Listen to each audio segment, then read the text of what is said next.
Hello guys, আমরা এসেছি এখন কামদুনিতে। এখানে মানে একটা রিসোর্টে বড় প্রোগ্রাম মানে ফাংশন হবে।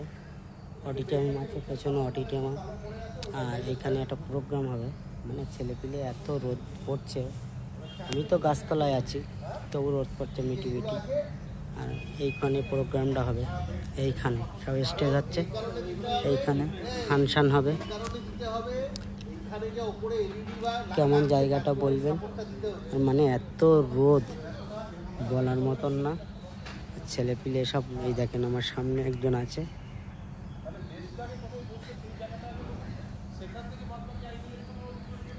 মানে ভীষণ রোদ, মানে দাঁড়ানো মুশকিল এখানে। এমনি শীত ভালো ছিল, আর এখন রোদই। মানে ছেলেপিলেরা কাজ করছে, আমার নিজেরই খারাপ লাগছে। মনে হয় এদের একটু দই ঠান্ডা খাওয়ালে ভালো হয়।